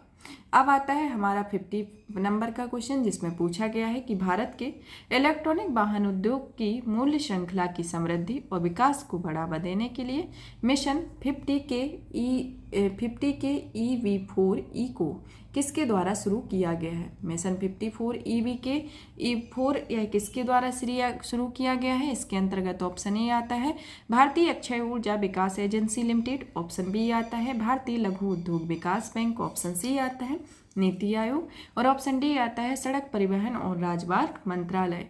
तो इसमें से आपका जो उत्तर होगा ऑप्शन बी आएगा कि इसमें भारतीय लघु उद्योग विकास बैंक के द्वारा 50 के EV4 इको यह शुरू की गई है।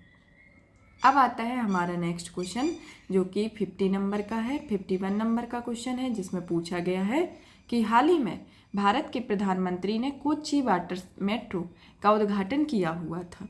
इस संदर्भ में निम्नलिखित कथनों पर विचार कीजिए। जिसके अंतर्गत पहला कथन किए दिया गया है कि यह पत्तनपोत परिवहन और जलमार्ग मंत्रालय द्वारा मालाबार तट को कोंकण तट से जोड़ने हेतु शुरू की गई एक परियोजना है। दूसरा आता है कि इसने ऐसी नावें शामिल की गई हैं जो हाइब्रिड बैटरी चालित और दिव्यांगजनों के लिए अनुकूल है। तो इसके अंतर्गत आपका जो उत्तर होगा ऑप्शन बी आएगा, जिसमें दूसरा कथन सही है और आपका पहला वाला कथन गलत है। अब आता है हमारा नेक्स्ट क्वेश्चन, जो कि 52 नंबर का है, जिसमें पूछा गया है कि 1924 में बोल्शेविक कानपुर बोल्शेविक केस में निम्नलिखित में से किन व्यक्तियों पर मुकदमा चलाया गया था। उन्हें कारावास की सजा सुनाई गई थी। तो इसके अंतर्गत ऑप्शन मतलब पहले आते हैं S.A. डांगे, दूसरे आते हैं मुजफ्फर अहमद, तीसरे आते हैं नलिनी गुप्ता और चौथे नंबर पर आते हैं शौकत उस्मानी। तो इसमें से आपको सही कथन की पहचान करनी है। इसके अंतर्गत आपका जो ऑप्शन डी होगा वह सही होगा, क्योंकि इसमें चारों ही कथन मतलब जो चारों ही जिनके ऊपर मुकदमा चलाया गया था तो इन्हीं चारों के ऊपर चलाया गया था। ऐसे डांगे, मुजफ्फर अहमद, नलिनी गुप्ता, शौकत उस्मानी। तो इसके साथ ही आपका ऑप्शन डी आपका सही होगा। अब आता है आपका 53 नंबर का क्वेश्चन, जिसमें पूछा गया है कि सुभाष चंद्र बोस ने आज़ाद हिंद फौज के दो मुख्यालय INA के दो मुख्यालय स्थापित किए थे। इनमें से एक रंगून में था तो दूसरा कहाँ पर था।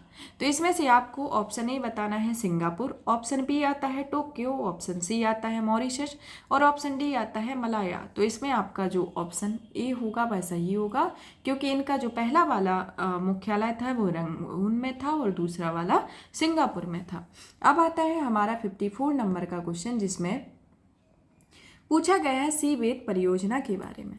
सीवेद परियोजना के संदर्भ में निम्नलिखित कथनों पर विचार कीजिए, जिसके अंतर्गत पहला कथन दिया गया है कि इसका उद्देश्य औद्योगिक देशों में मस्तिष्क के कार्य को प्रभावित करने वाले पर्यावरणीय और आनुवंशिक जोखिम कारकों की जांच करना है। फिर इसके बाद दूसरा आता है कि यह भारत और यूनाइटेड किंगडम द्वारा संयुक्त रूप से शुरू की गई एक परियोजना है।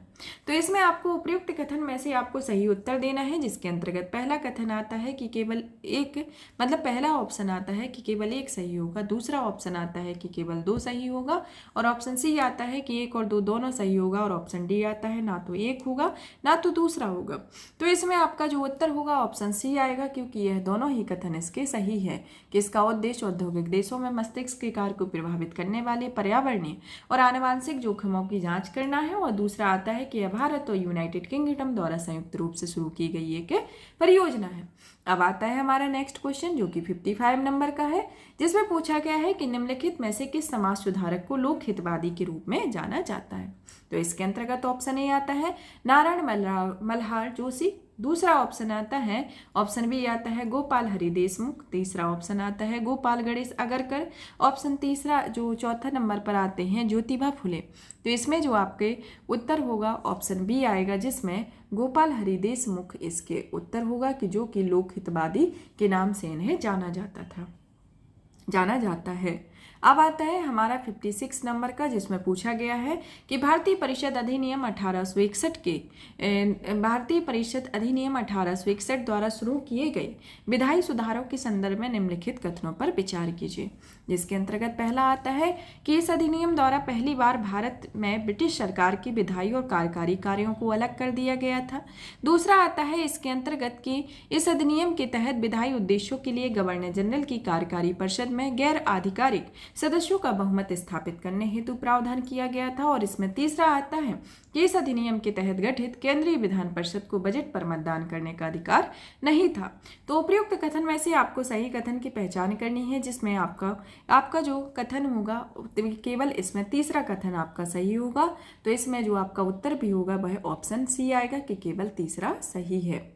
अब आता है हमारा नेक्स्ट क्वेश्चन, जो कि 57 नंबर का है, जिसमें पूछा गया है कि टॉल्स्टॉय फॉर्म में जो कालांतर में स्थापित गांधीवादी आश्रमों का पूर्ववर्ती था, इसके निम्नलिखित में से किस घटना के दौरान इसे स्थापित किया गया था।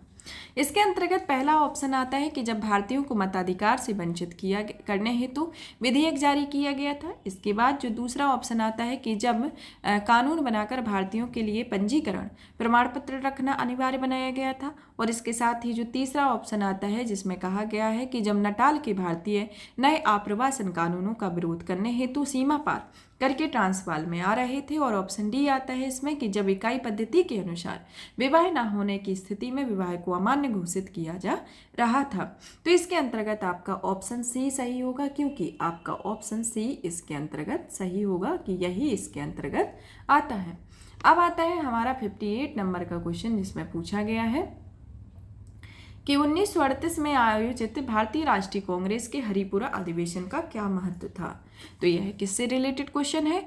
हरिपुरा अधिवेशन से, जिसके अंतर्गत पहला ऑप्शन आता है कि आईएनसी के किसी अधिवेशन को पहली बार एक गांव में आयोजित किया गया था। दूसरा आता है कि जवाहरलाल नेहरू के नेतृत्व में राष्ट्रीय योजना समिति का गठन किया गया था। तीसरा आता है कि आईएनसी द्वारा स्वतंत्रता का प्रस्ताव अपनाया गया था। और चौथे नंबर पर आता है कि आईएनसी के लिए एक नया संविधान तैयार किया गया था। तो इसमें जो हरिपुरा अधिवेशन है उसका क्या महत्व रहा है? इसके अंतर्गत ऑप्शन सी आता है, जिसमें जवाहरलाल नेहरू के नेतृत्व में राष्ट्रीय योजना का गठन किया गया था। अब आता है हमारा 59 नंबर का क्वेश्चन, जिसके अंतर्गत पूछा गया है कि हाल ही में सुर्खियों में रही सुपरबिट क्या है? तो इसके अंतर्गत सुपरबिट के बारे में पूछा गया है, जिसके अंतर्गत पहला ऑप्शन आता है, ए ऑप्शन आता है, जिसमें पूछा गया है कि बिटकॉइन माइनिंग के लिए यह प्रयुक्त सुपर कंप्यूटर है। दूसरा आता है कि आकाशगंगा समूहों के दुर्बल गुरुत्वाकर्षण की सटीकता को मापने के लिए डिजाइन किया गया अत्याधुनिक वैज्ञानिक उपकरण है। और सी नंबर पर आता है कि यह विकेंद्रीकृत ब्लॉकचेन मंच, जिसका प्रयोग विकेंद्रीकृत ऐप से और अन्य स्मार्ट संपर्क के निर्माण हेतु किया जाता है। और इसके अंतर्गत डी आता है कि यह सुरक्षित संचार प्रौद्योगिकी जो कि क्रिप्टोग्राफी प्रोटोकॉल निर्माण के लिए क्वांटम भौतिकी का प्रयोग करती है। तो इसमें आपका जो सुपरबिट है वह आकाशगंगा समूहों के दुर्बल गुरुत्वाकर्षण को सटीक रूप से मापने के लिए डिजाइन किया गया एक अत्याधुनिक वैज्ञानिक उपकरण है। तो इसके साथ ही आपका जो ऑप्शन बी है वह सही होगा।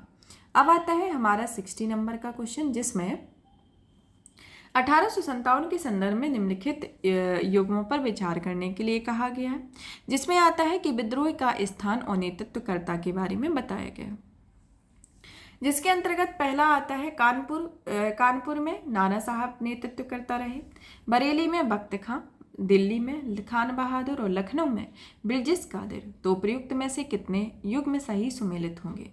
इसके अंतर्गत आपको अपना उत्तर बताना है। तो इसमें केवल 2 ही युग्म हैं जो सही होंगे, कि केवल एक और जो 2 युग्म सही होंगे। अब आता है हमारा 61 नंबर का क्वेश्चन, जिसमें पूछा गया है कि राष्ट्रीय स्वास्थ्य दावा एक्सचेंज के संदर्भ में निम्नलिखित कथनों पर विचार कीजिए। राष्ट्रीय एक्सचेंज दावे के संदर्भ में जिसमें पूछा गया है कि पहला कथन आया है कि यह आयुष्मान भारत डिजिटल मिशन के अंतर्गत प्रारंभ की गई एक पहल है, जिसका उद्देश्य स्वास्थ्य संबंधी दावों में इंटरकॉपरेबिलिटी लाना है। दूसरा कथन आता है कि इसकी घोषणा राष्ट्रीय स्वास्थ्य प्राधिकरण द्वारा की गई थी। तो उपयुक्त कथनों में से आपका कौन सा कथन सही होगा? तो इसमें आता है ऑप्शन ए कि केवल 1 सही होगा, ऑप्शन बी आता है कि केवल 2 सही होगा, ऑप्शन सी आता है कि 1 और 2 दोनों सही होगा, और ऑप्शन डी आता है ना तो 1 होगा ना तो दूसरा होगा। तो इसमें आपका जो उत्तर होगा ऑप्शन सी आएगा, जिसमें पहला और दूसरा कथन आपका सही है। अब आता है हमारा नेक्स्ट क्वेश्चन, जो कि 62 नंबर का है, जिसमें पूछा गया है कि आदिवासी भारतीय शोधकर्ताओं के लिए जारी किए जाने वाले वैभव फेलोशिप के संदर्भ में निम्नलिखित कथनों पर विचार कीजिए। तो यह किसके संदर्भ में है? यह वैभव फेलोशिप के बारे में बताया गया है कि इसमें कौन सा कथन सही होगा। इसके अंतर्गत पहला ऑप्शन आता है कि इसे विदेश मंत्रालय के द्वारा शुरू किया गया। दूसरा कथन आता है कि इसका लाभ प्राप्त करने के लिए आवेदकों को एनआरआईज या पीआईओज अथवा ओसीआईज का दर्जा प्राप्त होना चाहिए। और तीसरा आता है कि एक आवेदक के पास किसी मान्यता प्राप्त विद्यालय से पीएचडी या एमडी या एमएस की डिग्री होनी चाहिए।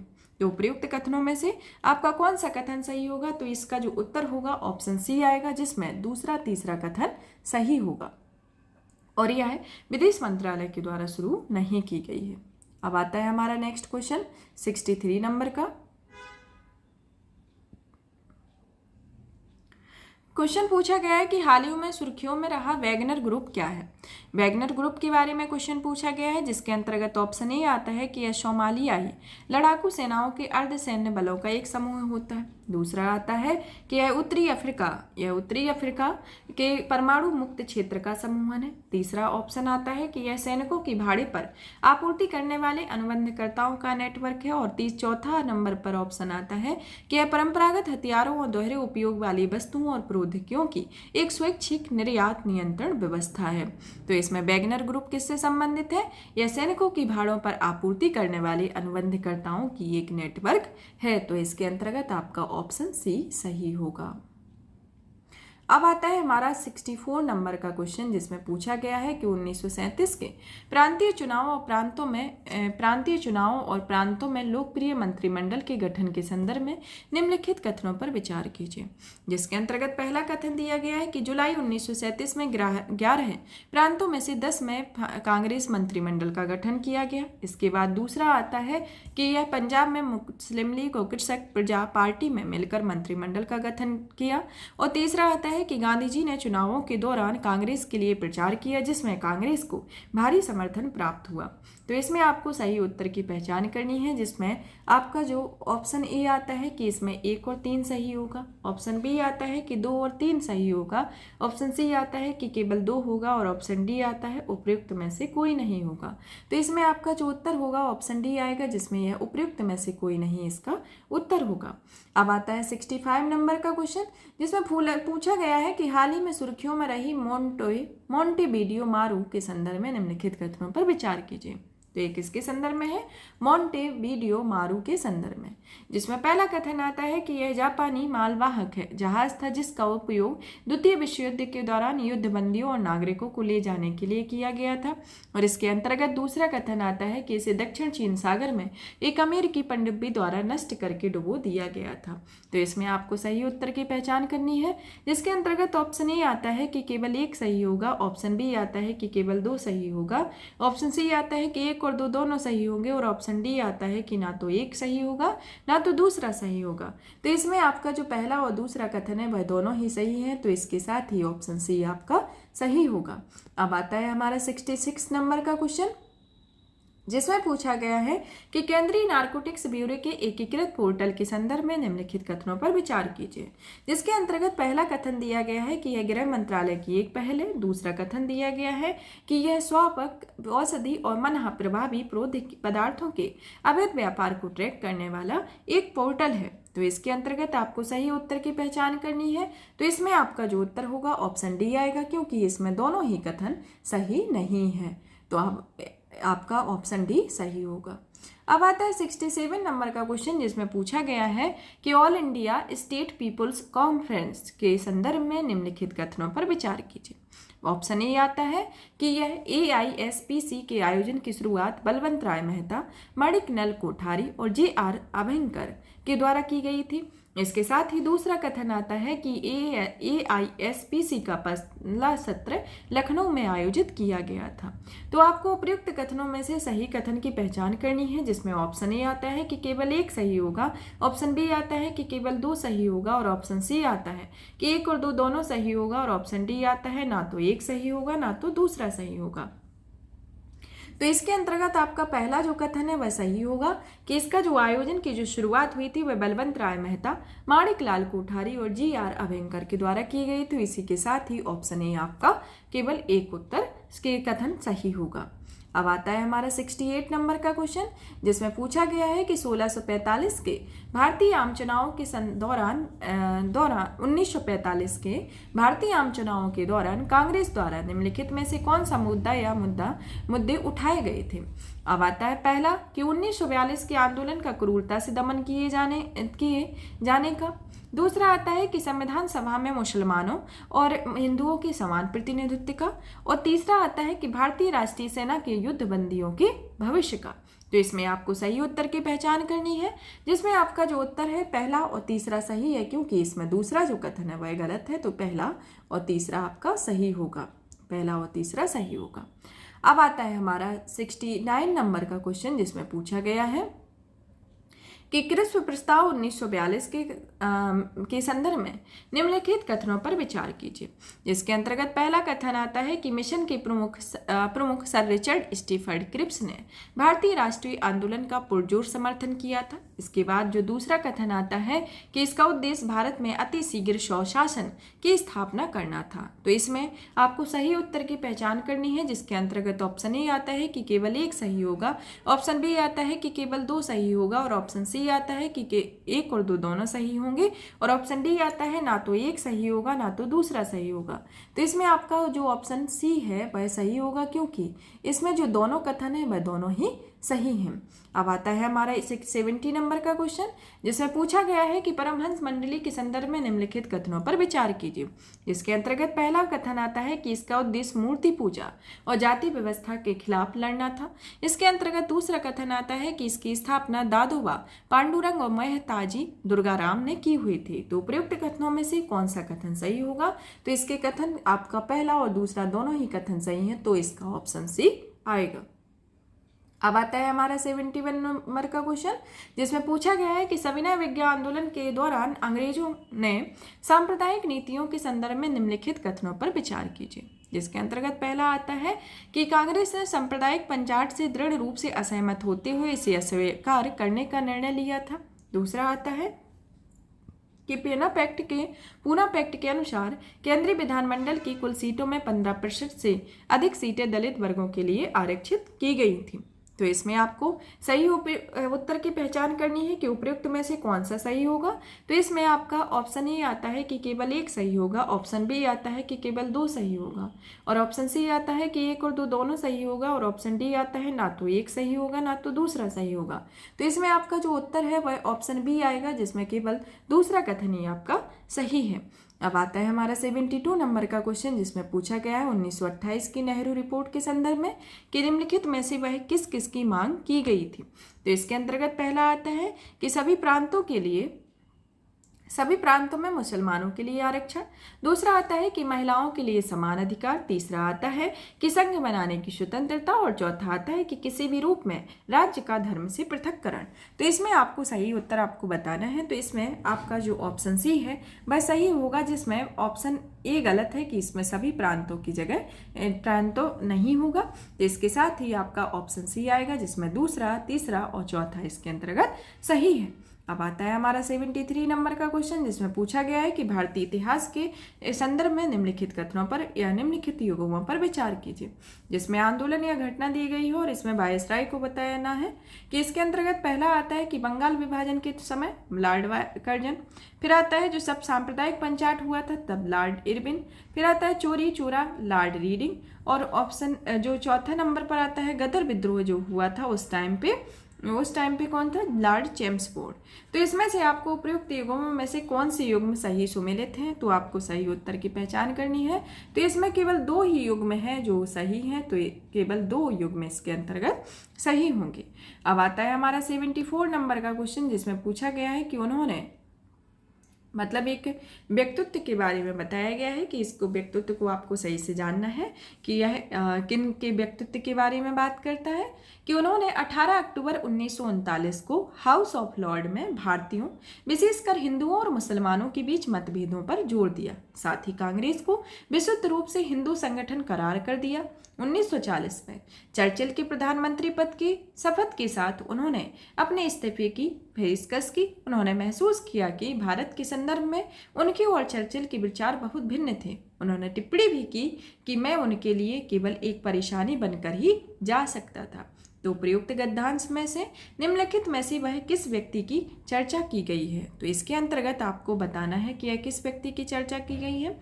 इसके अंतर्गत ऑप्शन ए आता है लॉर्ड विलिंगटन, ऑप्शन बी आता है लॉर्ड लिथगो, ऑप्शन सी आता है लॉर्ड जेटलैंड, ऑप्शन डी आता है लॉर्ड बेवेल। तो यह किसके बारे में बताया गया है? लॉर्ड जेटलैंड के बारे में यह चर्चा की गई है। तो इसके उत्तर क्या होगा? ऑप्शन सी आएगा।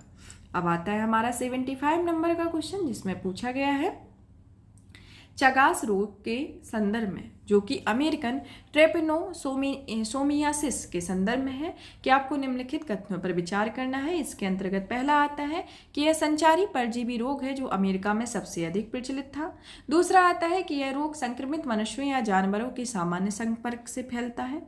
और तीसरा आता है कि इस रोग के लिए वर्तमान में कोई टीका उपलब्ध नहीं है। तो आपको इसमें से कौन सा उत्तर आपका सही होगा? तो इसके अंतर्गत आपका जो ऑप्शन बी आता है वह सही होगा, जिसमें पहला और तीसरा सही है। तो इसमें पहला सही होगा और तीसरा सही होगा, तो ऑप्शन बी आएगा। अब आता है हमारा 76 नंबर का क्वेश्चन, जिसमें पूछा गया है कि जलियांवाला बाग नरसंहार निम्नलिखित में से कथनों पर, इसके संदर्भ में निम्नलिखित कथनों पर विचार कीजिए।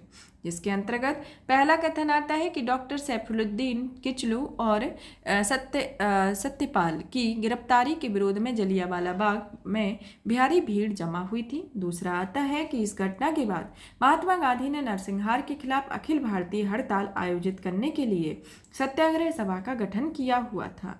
तो इसके अंतर्गत उपयुक्त कथनों में से आपका कौन सा कथन सही होगा? जिसमें ऑप्शन ए आता है केवल एक कथन सही होगा, ऑप्शन बी आता है केवल दूसरा कथन सही होगा, और ऑप्शन सी आता है 1 और 2 दोनों सही होंगे, और ऑप्शन डी आता है ना तो एक होगा ना तो दूसरा होगा। तो इसके अंतर्गत आपका उत्तर जो होगा ऑप्शन ए आएगा, जिसमें पहला कथन तो सही है लेकिन दूसरा कथन गलत है। तो इसी के साथ ही ऑप्शन ए आपका उत्तर होगा। अब आता है 77 नंबर का, जिसमें पूछा गया है कि वुड डिस्पैच जो 1854 में हुआ था के संदर्भ में निम्नलिखित कथनों पर विचार कीजिए। जिसके अंतर्गत पहला कथन आता है कि इसका उद्देश्य भारत में शिक्षा के संबंध में पाश्चात्य आंग्ल विवाद का समाधान करना था। दूसरा कथन आता है कि इसने ब्रिटिश सरकार को जनसाधारण की शिक्षा का उत्तरदायित्व वहन करने हेतु निर्देश दिया हुआ था। तो इसके अंतर्गत आपका जो उत्तर होगा ऑप्शन बी आएगा, जिसमें केवल दूसरा कथन जो है वह सही है। तो ऑप्शन बी आपका उत्तर होगा। अब आता है हमारा 78 नंबर का क्वेश्चन, जिसमें पूछा गया है कि द्वितीय विश्व युद्ध में ब्रिटिश युद्ध के प्रयासों में भारतीय समर्थन के सवालों पर विभिन्न मदों के संदर्भ में निम्नलिखित कथनों पर विचार कीजिए। जिसके अंतर्गत पहला आता है कि जवाहरलाल नेहरू ने मित्र देशों को बिना शर्त समर्थन प्रदान करने हेतु पक्ष समर्थन किया था। दूसरा आता है कि सुभाष बोस और अन्य समाजवादी नेता द्वितीय विश्व युद्ध की परिस्थिति का लाभ उठाने के मत में थे। तीसरा आता है कि महात्मा गांधी का मत था कि भारत द्वितीय विश्व युद्ध में भारतीय भागीदार नहीं बनेगा, साथ ही उनका इस परिस्थिति के प्रति कोई अवसरवादी दृष्टिकोण भी नहीं था। तो आपको इसमें से उपयुक्त में से आपको सही उत्तर की पहचान करनी और बताना है कि इनमें से कौन सा उत्तर आपका सही होगा। तो इसके अंतर्गत आपका जो उत्तर होगा वह बी आएगा, जिसमें सिर्फ दूसरा कथन ही आपका सही है, पहला और तीसरा गलत है। तो ऑप्शन बी आएगा।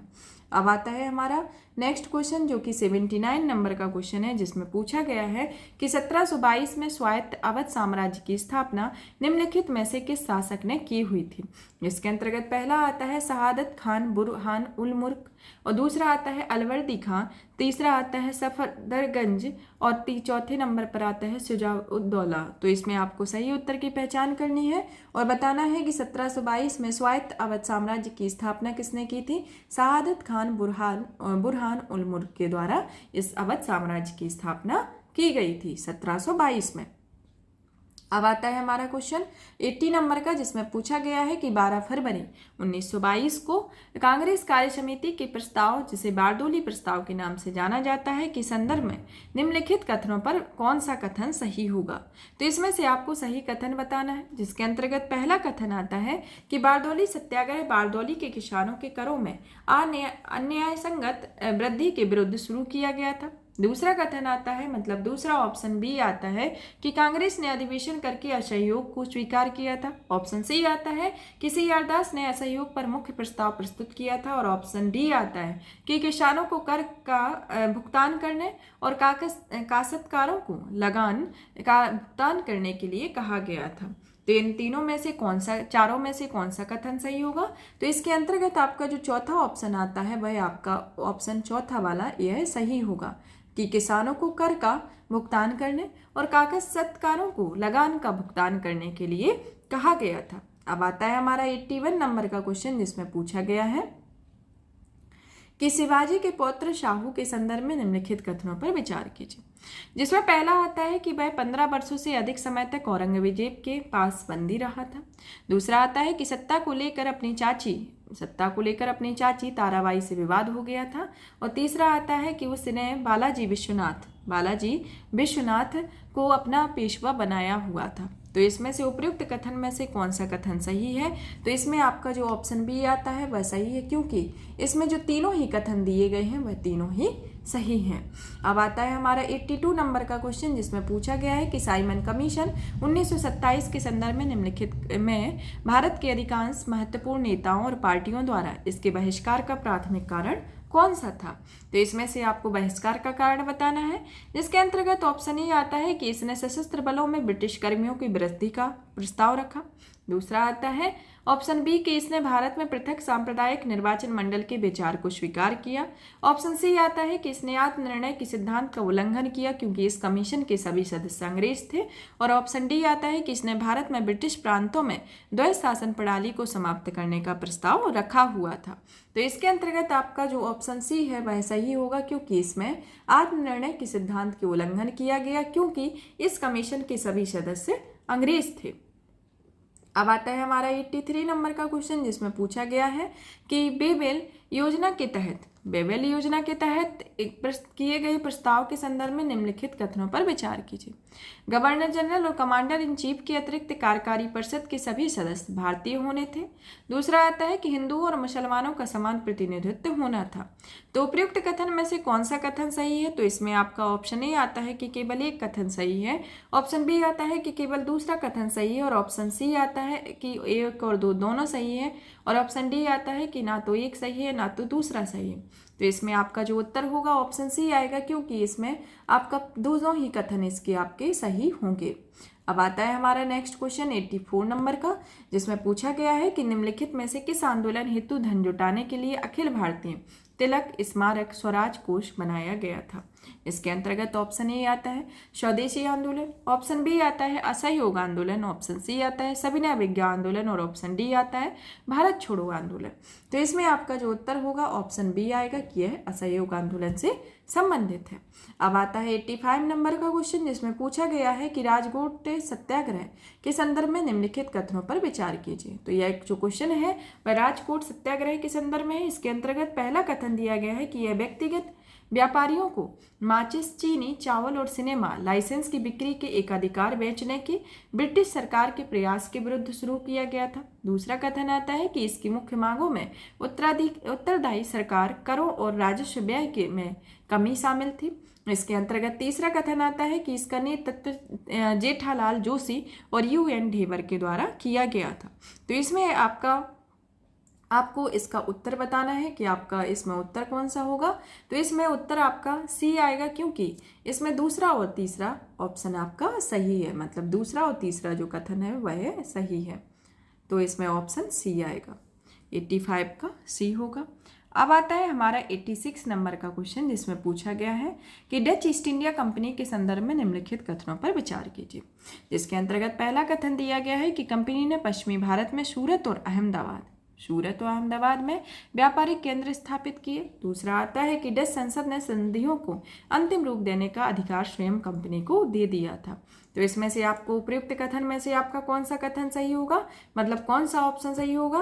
तो इसमें आपका जो ऑप्शन होगा सी आएगा, क्योंकि इसके दोनों ही कथन आपके सही हैं। तो ये डच ईस्ट इंडिया कंपनी के संदर्भ में है कि कंपनी ने पश्चिमी भारत में सूरत और अहमदाबाद में व्यापारिक केंद्र स्थापित किए, साथ ही साथ डच संसद ने संधियों को अंतिम रूप देने के लिए अधिकार स्वयं कंपनी को दे दिया था। अब आता है हमारा 87 नंबर का क्वेश्चन, जिसमें पूछा गया है कि भारत ने ब्रिटिश औपनिवेशिक के संदर्भ में दामिन ए कोहे के पद के किस संदर्भ में प्रयुक्त किया हुआ था? इसके अंतर्गत ऑप्शन ए आता है कि ब्रिटिश ईस्ट इंडिया कंपनी द्वारा अपने एजेंटों को दिया जाने वाला कमीशन। दूसरा आता है ऑप्शन बी कि खाद्यान्नों के भंडारण के लिए ब्रिटिश कारखानों में अस्थायी सुविधाएं। ऑप्शन सी आता है कि राजस्व बकाया होने की स्थिति में जमींदारों की भूमि नीलाम करने की प्रक्रिया, और ऑप्शन डी आता है कि इसमें कृषकों की बस्तियों के लिए अंग्रेजों द्वारा सीमांकित क्षेत्र आते। तो इसमें आपका जो ऑप्शन डी है वह सही होगा कि कृषकों की बस्तियों के लिए अंग्रेजों द्वारा सीमांकित क्षेत्र ये दामिन कोहे के संदर्भ में यह प्रयुक्त होता है। अब आता है हमारा 88 नंबर का क्वेश्चन, जिसमें पूछा गया है कि वर्नाकुलर प्रेस एक्ट 1878 निम्नलिखित में से कथनों पर विचार कीजिए। जिसके अंतर्गत पहला कथन आता है कि यह केवल भारतीय भाषाओं के समाचार पत्रों के विरुद्ध निर्दिष्ट था। दूसरा कथन आता है कि यदि सरकार यह समझती है कि कोई समाचार पत्र राजद्रोहात्मक सामग्री प्रकाशित कर रहा है तो यह अधिनियम समाचार पत्र के प्रिंटिंग प्रेस, कागज और अन्य सामग्रियों को जब्त करने का प्रावधान करता है। फिर इसके अंतर्गत जो तीसरा कथन आता है, इसमें कहा गया है कि इसने 1881 के लॉर्ड रिपन द्वारा निरस्त कर दिया गया था। तो इसमें आपको सही उत्तर की पहचान करनी है। इसमें जो आपका उत्तर होगा डी आएगा, क्योंकि इसमें तीनों ही कथन आपके सही है। तो ऑप्शन डी आएगा, जिसमें पहला, दूसरा और तीसरा तीनों ही कथन आपके सही हैं। तो ऑप्शन डी आपका उत्तर होगा। अब आता है हमारा 89 नंबर का क्वेश्चन, जिसमें पूछा गया है कि निम्नलिखित में से कौन सा प्रस्ताव अगस्त प्रस्ताव के भाग होते हैं। जिसके अंतर्गत पहला आता है कि कार्यकारिणी परिषद के विस्तार का दावा, दूसरा आता है कि भारतीय संघ के लिए डोमिनियन स्टेटस का दर्जा देना, और ऑप्शन जो सी मतलब तीसरा कथन आता है कि अल्पसंख्यकों की सहमति के बिना भविष्य का कोई संविधान नहीं अपनाया जाना। तो नीचे दिए गए कूट में से आपको सही उत्तर की पहचान करनी है और बताना है कि आपका कौन सा उत्तर सही होगा। तो इसके अंतर्गत आपका ऑप्शन डी आएगा, क्योंकि इसमें तीनों ही कथन आपके सही हैं। अब आता है हमारा 90 नंबर का क्वेश्चन, जिसमें पूछा गया है कि भारतीय इतिहास के संदर्भ में भारतीय राष्ट्रीय कांग्रेस की पूर्ववर्ती संस्थानों निम्नलिखित में से किसकी स्थापना सबसे पहले हुई थी। ऑप्शन ए आता है बंगाल ब्रिटिश इंडियन सोसाइटी, दूसरा ऑप्शन आता है बी पूना सार्वजनिक सभा, और ऑप्शन सी आता है land holder society, option D आता है मद्रास नेटिव एसोसिएशन। तो इसके अंतर्गत आपका जो ऑप्शन सी है वह सही होगा कि इसके अंतर्गत लैंड होल्डर सोसाइटी आएगी, जो कि पूर्ववर्ती संस्थाओं में से सबसे पहले इसकी स्थापना हुई थी।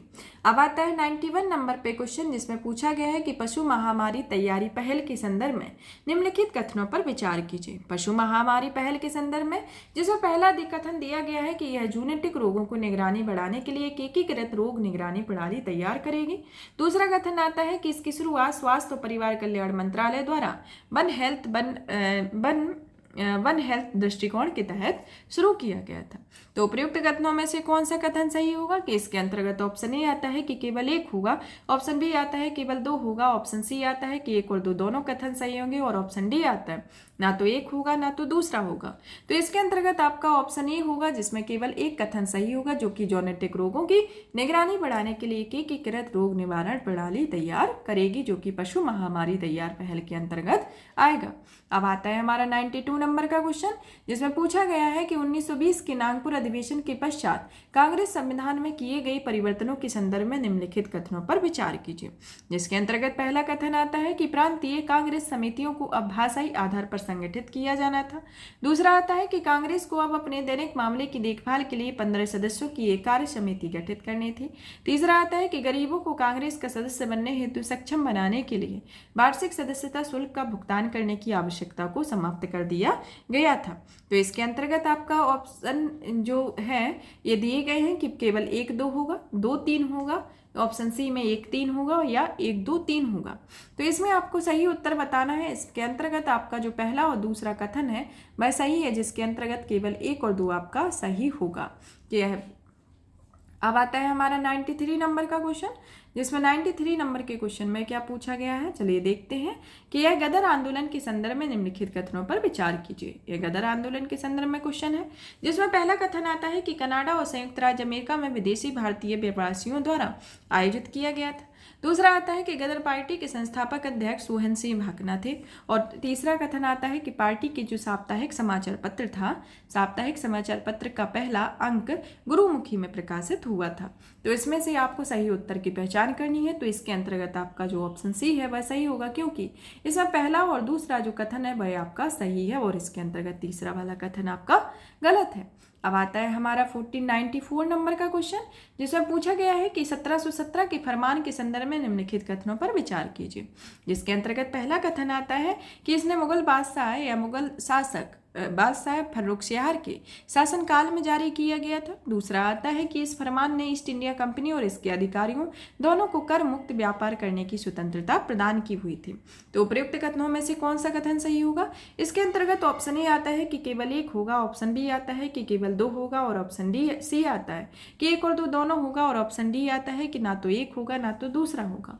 तो इसमें आपका जो पहला वाला कथन है वह सही है। तो इसी के साथ ही आपका ऑप्शन ए आएगा कि इसका केवल एक ही उत्तर सही होगा। अब आता है हमारा 95 नंबर का क्वेश्चन, जिसमें पूछा गया है कि निम्नलिखित में से किस अधिनियम में ब्रिटिश भारतीय शासन के दौरान सिविल सेवाओं के लिए खुली प्रतियोगिता परीक्षा प्रणाली की शुरुआत की गई थी। ऑप्शन ए आता है 1813 के चार्टर अधिनियम में, ऑप्शन बी आता है 1853 का चार्टर अधिनियम, ऑप्शन सी आता है 1861 का भारतीय परिषद अधिनियम और ऑप्शन डी आता है भारत शासन अधिनियम 1858। तो इसमें से आपको सही उत्तर की पहचान करनी है। तो इसके अंतर्गत आपका उत्तर होगा ऑप्शन बी आएगा, जिसमें 1853 के चार्टर अधिनियम की यह बात करता है। अब आता है हमारा 96 नंबर का क्वेश्चन, जिसमें पूछा गया है कि क्लीन एक्शन के संदर्भ में निम्नलिखित कथनों पर विचार कीजिए। जिसके अंतर्गत पहला कथन आता है कि यह ऊर्जा संक्रमण के दौरान प्रकृति की रक्षा के लिए एक साझेदार है। दूसरा ऑप्शन कथन आता है कि यह संयुक्त राष्ट्र पर्यावरण कार्यक्रम का स्वच्छ ऊर्जा गठबंधन है। तो उपयुक्त कथनों में से कौन सा कथन सही होगा? जिसके अंतर्गत आपका ऑप्शन ए आता है कि केवल एक सही होगा, ऑप्शन बी आता है कि केवल दो सही होगा, और ऑप्शन सी आता है कि एक और दो दोनों सही होगा, और ऑप्शन डी आता है ना तो एक सही होगा ना तो दूसरा सही होगा। तो इसके अंतर्गत आपका जो उत्तर होगा ऑप्शन ए आएगा कि इसमें पहला ही कथन इसका सही है। अब आता है 97 नंबर का क्वेश्चन, जिसमें पूछा गया है कि खोंगजोम दिवस किसे श्रद्धांजलि देने हेतु मनाया जाता है। तो यह खोंगजोम दिवस के बारे में बताया गया है कि यह किसके संदर्भ में है। इसके अंतर्गत ऑप्शन ए आता है कि आंग्ल मणिपुर युद्ध के शहीदों को, ऑप्शन दूसरा आता है कि भारतीय स्वतंत्रता आंदोलन की प्रसिद्ध हस्ती रानी गौंडिग्यू को, ऑप्शन सी आता है कि द्वितीय विश्व युद्ध में जापानी आक्रमण के विरुद्ध अपने प्राणों की आहुति देने वालों को, और ऑप्शन डी आता है कि खासी पहाड़ी क्षेत्र में स्वतंत्रता सेनानियों को। तो इसके अंतर्गत आपका ऑप्शन ए आता है कि यह जो मनाया जाता है खोंगजोम दिवस आंग्ल मणिपुर युद्ध के शहीदों के संदर्भ में, यह श्रद्धांजलि देने के संदर्भ में मनाया जाता है। अब आता है हमारा 98 नंबर का क्वेश्चन, जिसमें पूछा गया है कि व्यपगत का सिद्धांत के संदर्भ में निम्नलिखित कथनों पर विचार कीजिए। जिसके अंतर्गत पहला कथन आता है कि इसकी शुरुआत लॉर्ड डलहौजी के द्वारा की गई थी। दूसरा कथन आता है कि इस सिद्धांत के अनुसार यदि किसी भारतीय शासक की मृत्यु प्राकृतिक उत्तराधिकारी के बिना हो जाती है तो उसका राज्य ब्रिटिश साम्राज्य में व्यपगत कर दिया जाता है। और ऑप्शन जो तीसरा कथन आता है कि अवध का विलय किया गया क्योंकि अवध के राजकुमार की मृत्यु किसी प्राकृतिक उत्तराधिकारी के बिना हुई थी। तो इसमें आपको सही उत्तर की पहचान करनी है। तो इसके अंतर्गत आपका पहला और दूसरा जो कथन है वह सही होगा। तो इसी के साथ ही केवल पहला और दूसरा उत्तर होगा। तो ऑप्शन ए आपका सही आएगा। अब आता है आपका 99 नंबर का क्वेश्चन। 99 नंबर का क्वेश्चन है गांधी इरविन समझौते के संदर्भ में कि निम्नलिखित कथनों पर विचार कीजिए। जिसके अंतर्गत पहला कथन पूछा गया है कि इस समझौते में किसानों की जब्त की गई सभी भूमि की तत्काल वापसी शामिल थी। दूसरा कथन आता है कि यह सरकार के तटीय गांवों के घरेलू उपयोग के लिए नमक बनाने के अधिकार को भी मान लिया था। तो उपयुक्त कथनों में से कौन सा कथन सही होगा? जिसके अंतर्गत ऑप्शन ए आता है कि केवल एक होगा, ऑप्शन बी आता है कि केवल दो होगा, ऑप्शन सी आता है कि एक और दो दोनों होगा, और ऑप्शन डी आता है ना तो एक होगा ना तो दूसरा होगा। तो इसमें आपका जो उत्तर होगा ऑप्शन बी आएगा, क्योंकि इसमें आपका जो दूसरा कथन है वह सही है और पहला वाला कथन गलत होगा। अब आता है 100वां क्वेश्चन, जो कि इस श्रृंखला का लास्टवां क्वेश्चन है कि निम्नलिखित में से कौन सा परिवर्तन टीपू सुल्तान द्वारा नहीं किया गया था। तो इसमें से ऑप्शन ए आता है कि नए कैलेंडर का प्रारंभ, ऑप्शन बी आता है सिक्का ढलाई की नई प्रणाली का प्रारंभ, ऑप्शन सी आता है कि भार और माप के नए पैमाने का प्रारंभ, ऑप्शन डी आता है कि नई जागीरदारी प्रणाली का प्रारंभ। तो इसमें आपका जो उत्तर है ऑप्शन डी है, क्योंकि इनके द्वारा नई जागीरदारी प्रणाली का प्रारंभ नहीं किया गया था और ये तीनों किए गए थे। यहाँ पर हमारी ये टेस्ट श्रृंखला पूरी फिनिश होती है, मतलब जो टेस्ट 6 जो कंप्लीट किया हुआ है यहाँ पर यह टेस्ट पेपर फिनिश होता है। और भी इसी तरीके से वीडियो को कंटिन्यू करने के लिए और इस श्रृंखला को कंटिन्यू करने के लिए चैनल को सब्सक्राइब करें, वीडियो को लाइक करें और ज़्यादा से ज़्यादा शेयर करें। धन्यवाद।